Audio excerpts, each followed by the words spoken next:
terima kasih. Assalamualaikum warahmatullahi wabarakatuh. Pada kesempatan yang pertama, saya akan menyampaikan materi yang berjudul penguatan keluarga melalui good parenting skill anak dengan sindrom Down. Next. Sebagai pendahuluan, sindrom Down adalah kelainan genetik yang mengakibatkan beberapa tantangan fisik dan mental sepanjang hidup dari individunya, di mana pada individu tersebut terdapat yang namanya kromosom ekstra, jadi berlebihan sehingga mengubah cara otak dan tubuhnya individu tersebut dalam perkembangannya.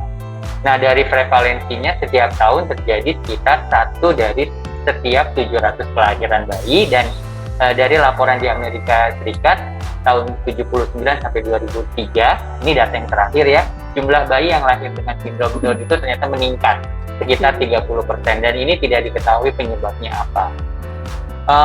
Beberapa anak dengan Down syndrome akan tumbuh secara mandiri, tapi yang lainnya membutuhkan lebih banyak bantuan untuk mengurus dirinya.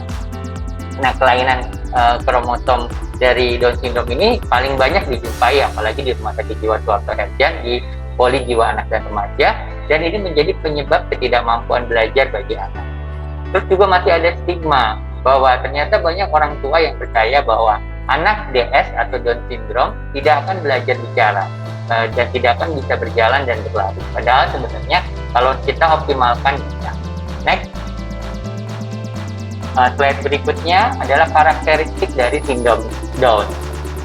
Kalau kita bicara tentang kelainan genetik dari sindrom Down ini, ada 3 jenis ternyata. Dulu mungkin kita belajarnya hanya taunya ada trisomi 21 ya. Ternyata penelitian terakhir ada yang gennya itu mengalami translokasi dan mosaik. Tapi walaupun 2 kategori terakhir ini hanya 3-4% yang disebabkan karena gennya berpindah tempat atau mengalami deformitas atau perubahan susunan begitu ya. Nah, ini yang katanya dianggap dibilang diwarisi, tapi kita masih percaya bahwa Down syndrome itu sebenarnya banyaknya karena trisomi 21. Nah, sindrom Down ini bisa mengakibatkan berbagai gejala fisik, kognitif atau pikiran, dan perilakunya yang biasa kita kenal sebagai mental emosional.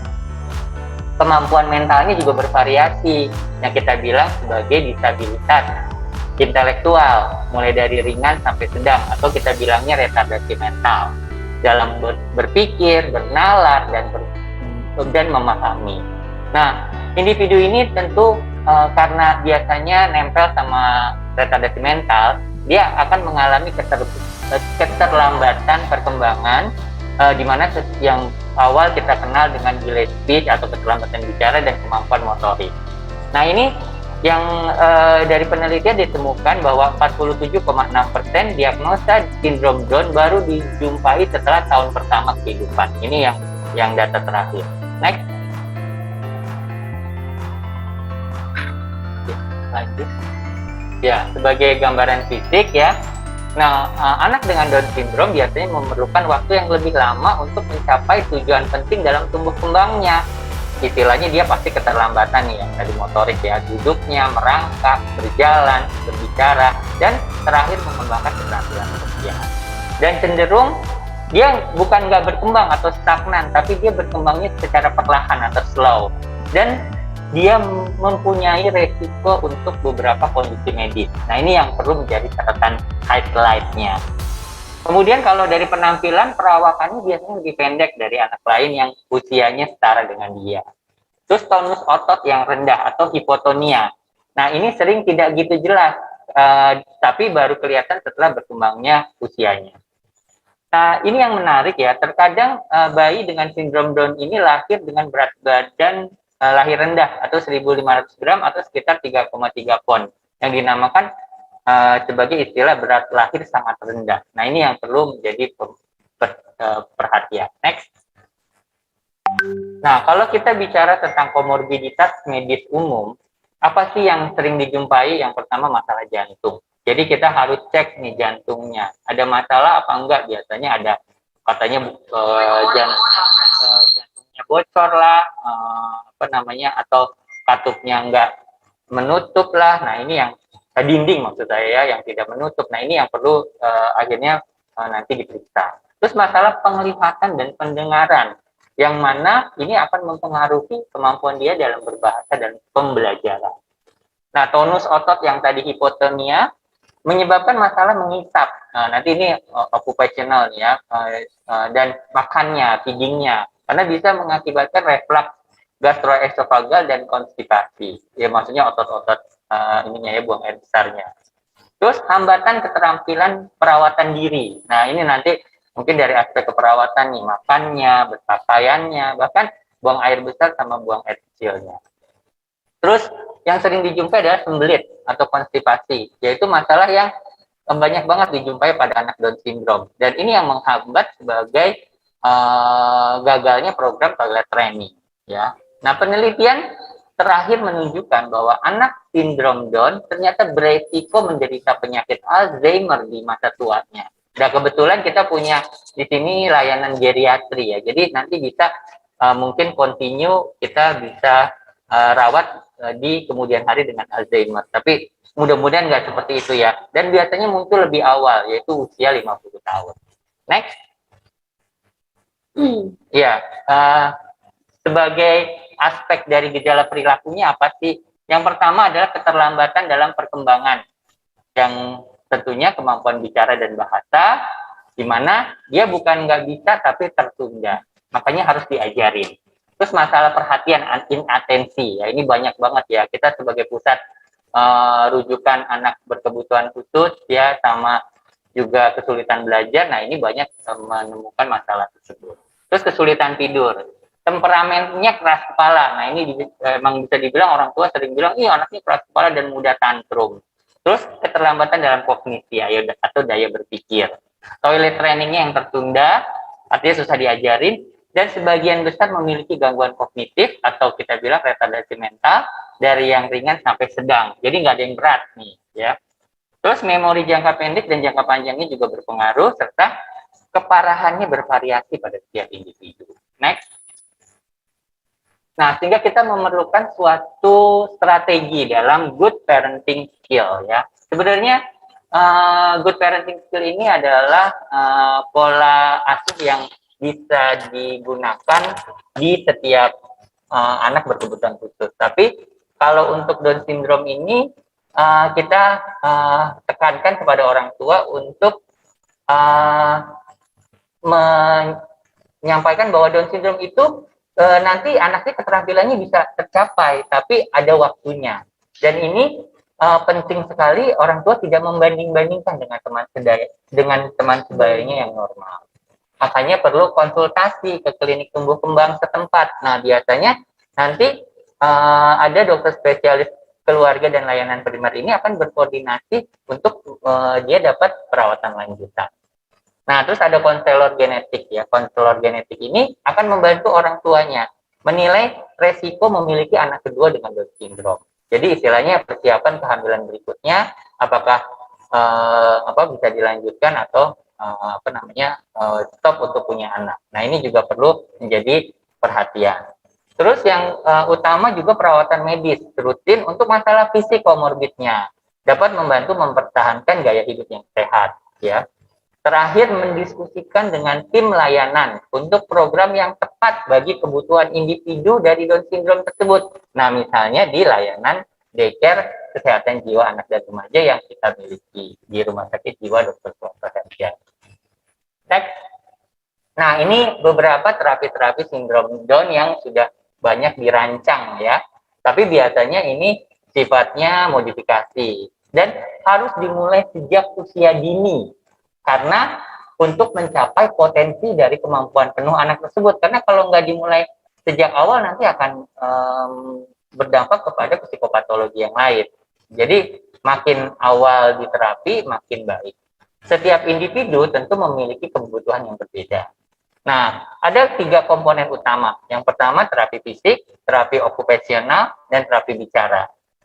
Terus di dalam program daycare nanti diajarkan untuk bersosialisasi melalui aktivitas kegiatan sosial dan rekreasional. Terus juga perlu ada di daycare sendiri ada layanan pendidikan khusus ya. Nanti ada terapi belajar, remedial teaching, dan juga ada art terapi. Nah, Kalau misalnya nanti dia udah advance, udah misalnya usianya mau mendekati dewasa, dia akan diajarin pelatihan kerja atau balai latihan kerja dan keterampilan untuk merawat dirinya lebih dioptimalkan. Yang kemudian tentu pengobatan untuk masalah fisik penyerta, ya. Yang terakhir, Down syndrome adalah kondisi yang bersifat seumur hidup dan saat ini belum ada obatnya. Tapi kita bisa meminimalkan masalah fisik penyerta. Next. Nah, di tempat kami di Rumah Sakit Jiwa Dr. Suharto Herjam, kita mempunyai tim manajemen yang sifatnya kolaboratif, di mana tentu ada integrasi dengan puskesmas melalui Keswamas, ya, yang nanti biasanya dokter-dokter puskesmas akan memantau pertumbuhan, perkembangan, masalah medis, dan memberikan vaksinasi. Apalagi sekarang ada COVID-19. Terus konsultasi dokter spesialis bisa dilakukan tergantung kebutuhannya. Misalnya ahli jantung, endokrin, genetik, spesialis dokter keluarga, pediatrik, dokter anak, jiwa anak, THT, dan mata.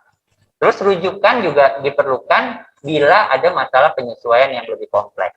Tapi kalau masih bisa diterapi di dokter layanan primer, biasanya hanya di tempat tersebut. Terus terapi bicara, membantu melatih cara berkomunikasi. Terapi fisik, membantu memperkuat otot dan meningkatkan keterampilan motorik.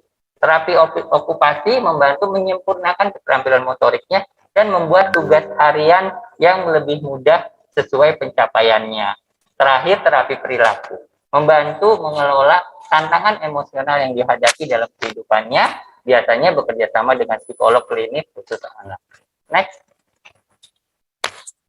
Nah, peran keluarga. Nah, keluarga perlu mengikuti konseling genetik, ya, di mana nanti biasanya kalau anaknya baru lahir, ya, nanti dikonfirmasi dengan tes darah yang disebut dengan tes kariotip.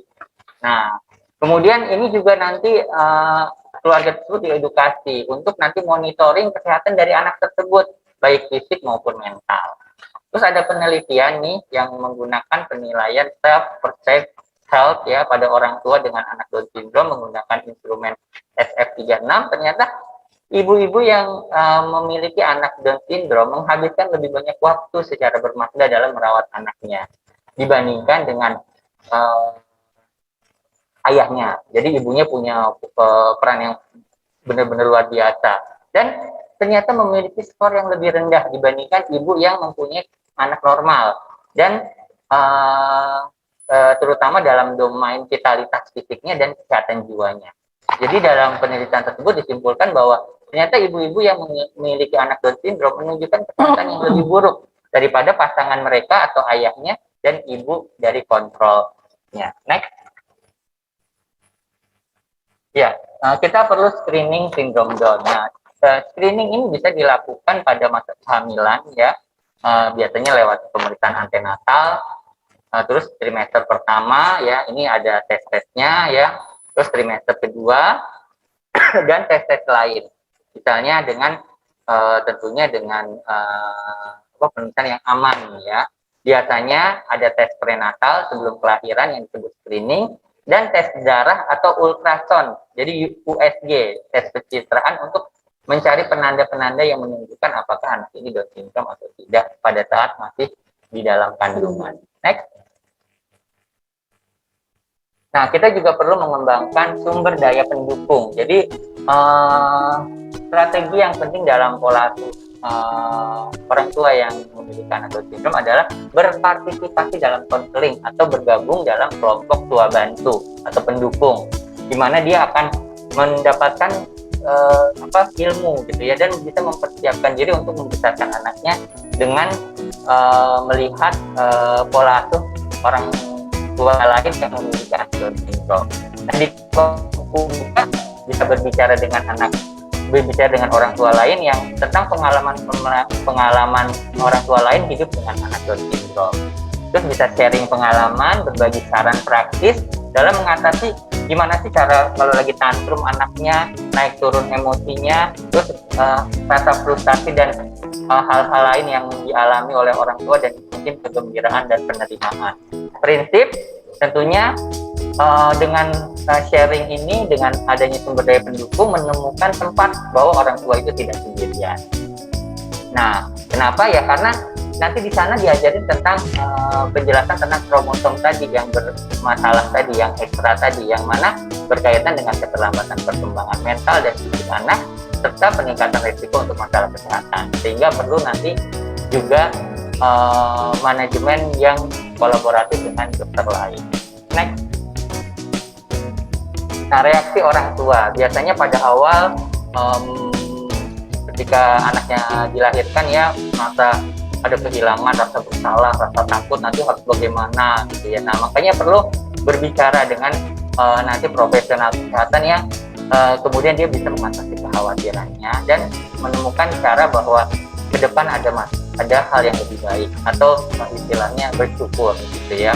Terus orang tua jadi juga mempunyai proses belajar tentang bagaimana mengatasi anak tersebut dan membantu meredakan ketakutannya. Nah, biasanya kami profesional kesehatan di rumah sakit jiwa ya khususnya memberikan pendidikan, dukungan dan konseling untuk membantu orang tua mengatasi kekejutan, kekagetan dan kesediaan awal ketika belum menerima gitu adanya Down syndrome. Karena dari penelitian hampir 60% keluarga anak dengan Down syndrome ternyata memberikan perawatan kesehatannya di rumah. Jadi tidak ke rumah sakit jiwa gitu. Nah, ini yang perlu terus diedukasikan. Padahal sebenarnya kita bisa menghubungi penyedia pelayanan kesehatan, dokter, perawat, terapis ya, dokter anak, pekerja sosial untuk menemukan rujukan di daerah-daerah tempat Anda sekalian. Next.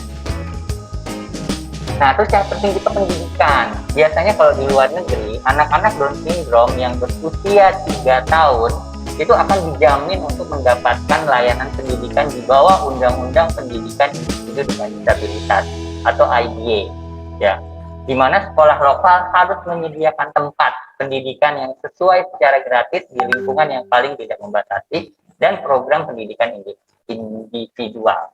Jadi hebat banget kalau di luar negeri ya, benar-benar dukung gitu ya, dan negara memberikan layanan intervensi dini dalam 3 tahun pertama anak tersebut lahir. Jadi kalau misalnya ketahuan retardasi mental atau malah Down syndrome, dia sampai 3 tahun tuh benar-benar gratis lah ini pembiayaannya.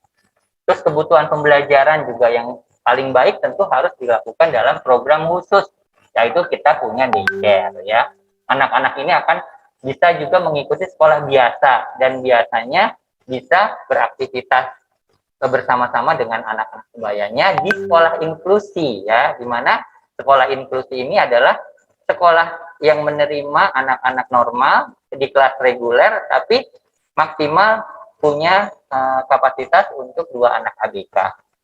Nah, beberapa anak Down syndrome bahkan dapat melanjutkan ke perguruan tinggi di tempat-tempat lain ya di luar negeri ya, melalui program-program pelatihan transisi ke dalam kehidupan yang semi mandiri. Next. Ya, teknik ini dari penelitian ya, teknik good parenting skill yang bisa dilakukan.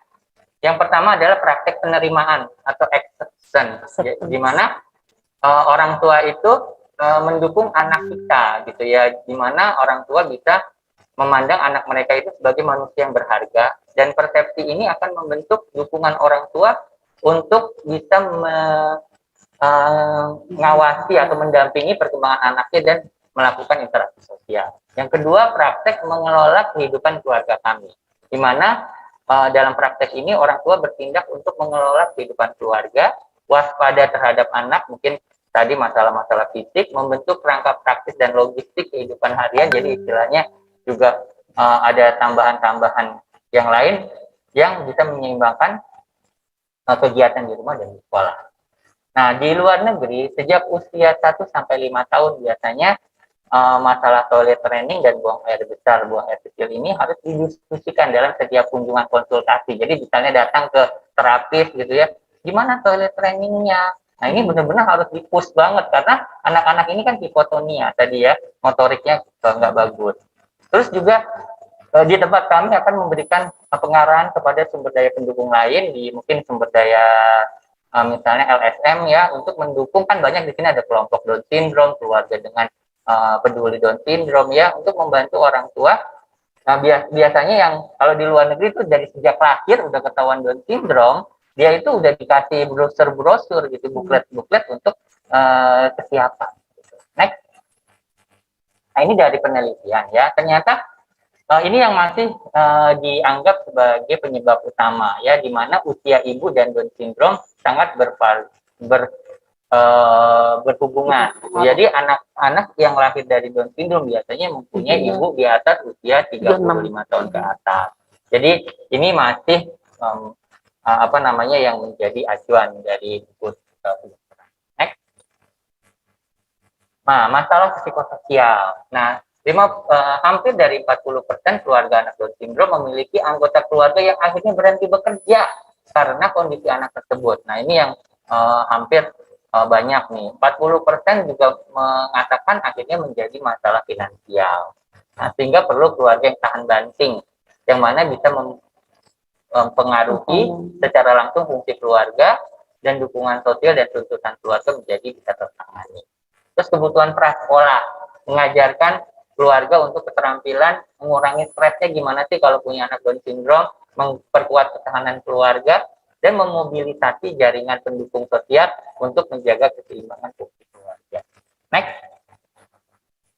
Edukasi seksual juga ini penting ya, karena anak ini nanti akan mengalami masa pubertas ya, jadi ada masalah transisi terkait perkembangan seksual. Jadi perlu kita juga sebagai terapis nih, sebagai perawat, profesional kesehatan juga harus memberikan edukasi terkait dengan perubahan yang akan terjadi pada anak itu di masa pubertas dan peningkatan kematangan seksual. Kenapa? Karena ini harus dikasih tahu, karena anak-anak tersebut memiliki resiko tinggi untuk melakukan hubungan seksual hingga hamil atau jadi penyebab penyakit menular seksual ya. Jadi harus ada usaha pencegahan. Nah, biasanya rumah sakit bisa menawarkan dukungan ini dengan memberikan webinar ya, memberikan edukasi. Karena ini ada pintu masuknya lewat daycare. Biasanya di daycare ada konsultasi keluarga dan membantu mereka untuk menghubungi sumber daya di komunitas untuk pendukung lainnya. Next. Nah, yang menjadi perhatian anak dengan Down syndrome yaitu adalah stresnya. Anak ini gampang stres. Nah, gampang stresnya kalau lagi ngapain?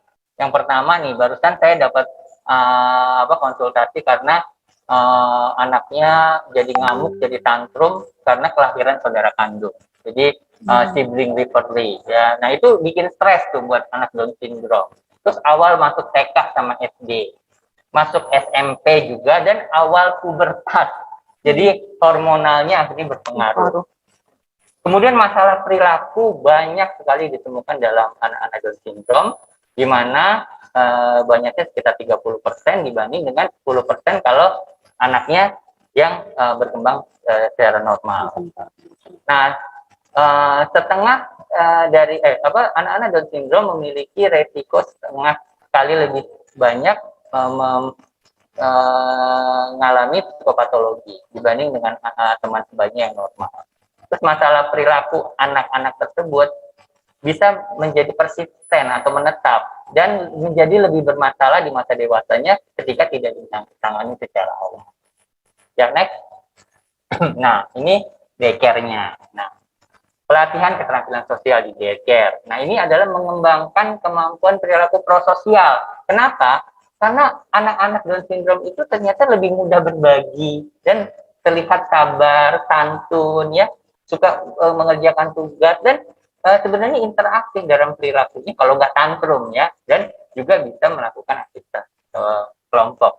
Nah, dasar inilah yang bisa digunakan sebagai pengelolaan untuk perilaku bermasalah yang muncul pada anak tersebut. Sehingga kita sebagai orang tua bisa memahami cara ngomongnya ke anak tersebut bagaimana, terus kita campur tangannya bagaimana untuk juga mengurangi stres dan frustasi dari kita sendiri. Nah, apa sih yang perlu dilihat dari perilaku anak Down syndrome? Yang pertama, sering mencari perhatian. Terus sering kalau udah tugasnya berat menghindar atau perlarian. Terus kepuasan yang bersifat segera dan kebutuhan akan kesamaan. Jadi maunya tuh dikasih sama gitu ya, apalagi tadi kalau sama saudara kandungnya dan kebutuhan komunikasi. Sehingga perlu adalah penguasaan ya, jadi anak-anak tersebut diberikan respon atau reward gitu ya, yang bisa diperoleh dari teman-temannya atau sama orang tuanya, dan itu malah akan memperkuat perilaku-perilaku baik yang mana anak tersebut akhirnya bisa tahu, oh itu yang diharapkan oleh orang tua. Next. Nah ini terapi perilaku. Nah ini sebenarnya teori aja ya, jadi memang terapi perilaku ini banyak dilakukan oleh psikolog ya, terapis juga ya, ada attendant ya, perilaku-perilaku apa yang harus terjadi dan konsekuensi dan bagaimana tanggapan kita sebagai orang tua dalam menghadapi kondisi tersebut, di mana kita punya jadwal tugas dan acara yang kita harapkan. Terus anak diberikan pilihan untuk kegiatan, tempat-tempat, lokasi, dan tugas-tugas apa yang perlu dilakukan. Terus tugas-tugas itu juga dari yang mudah dulu, kemudian meningkat menjadi yang lebih sulit. Terus meminta anak untuk bekerja sama juga dengan orang tua, mengajarkan anak bagaimana merespon komunikasi secara baik dan tepat, dan juga perilaku, memperkuat perilaku yang dia sukai dan menghilangkan perilaku yang menyulitkan. Terakhir, hindari permisivitas dalam perilaku bermasalah. Jadi nggak ada istilahnya toleransi. Kalau memang dia membahayakan, tentu itu harus diselesaikan. Penting juga menyederhanakan, menjelaskan, meringkas instruksi dan perintah-perintah yang diberikan. Next. Dinamika orang tua.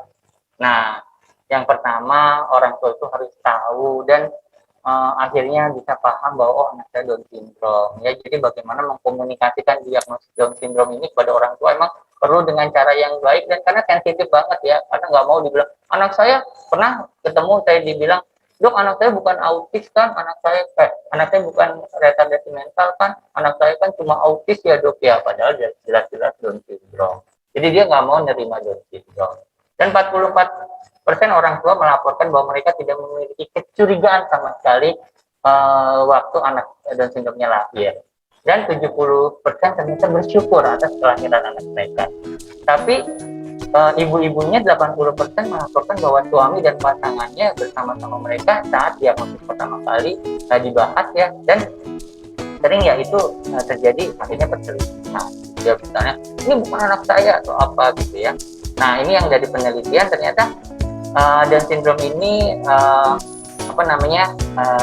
diketahui pertama kali ya, tadi ada yang 50% kasus pada 1 jam pertama kelahiran, 2-24 jam pasca persalinan ya, atau 48 jam pada 10% kasus, dan lebih dari 48 jam atau 2 hari dalam 60%. Next. Ya, good parenting lagi ya. Jadi tentunya kita harus mengoptimalkan dukungan sosial dan resiliensi bagi orang tua agar tingkat parenting stresnya berkurang ya, dimana menguatkan ketahanan mental dan terapi-terapi yang berorientasi pada dukungan sosial. Jadi benar-benar istilah interaksi sosial, karena di luar negeri ya, ternyata orang tua dengan anak Down syndrome ini diberikan nomor kontak pusat sumber daya yang bisa diakses. Jadi nggak perlu lihat internet, jadi dia benar-benar udah disediain. Dan 90%-nya udah dirujuk ke kelompok pendukung, dan hanya 21,4% yang mendapatkan jadwal perawatan. Jadi juga terkait dengan kepuasan, karena semakin dia sejahtera anaknya, maka kepuasan itu akan berpengaruh dengan kualitas hidupnya anak tersebut. Dan membuka dialog dengan orang tua tentang perkembangannya, keterampilan sosial yang sudah dia peroleh, dan kemandirian. Next. Ya, prediktor kualitas hidup. Nah ini sih istilahnya dari penelitian aja, kita perlu asesmen psikososial ya, identifikasi sumber daya keluarga yang bisa dioptimalkan, intervensi spesifik yang bisa kita lakukan, dan pemecahan masalah, pengembangan hubungan interpersonal antara keluarga ya, misalnya penerimaan tadi, harapan-harapan mereka tentang anaknya itu apa, sejahtera atau mandiri, dan coping ya, penyesuaian terhadap sikon yang terjadi pada anak tersebut, karena dari hal tersebut akan berhubungan dengan kualitas hidup keluarganya maupun optimalisasi. Jadi harus dioptimalkan ya hubungan keluarga, baik kebutuhan itu khususnya pada balita, pada pada saat balita. Dia berbagi pengalaman tadi, sharing ya di kelompok pendukung tua bantu ya. Karena orang-orang Down syndrome ini akan membutuhkan bantuan sepanjang hidupnya ya, jadi perlu intervensi pendidikan, pekerjaan, pelatihan, dan hidup mandiri. Kontak lembaga swadaya masyarakat, buklet, panduan-panduan di share gitu ya, yang versi bahasa Indonesia. Next. Terakhir, sebagai simpulan, sindrom Down adalah kondisi genetik terkait kromosom yang umum terjadi di Indonesia, bahkan di dunia.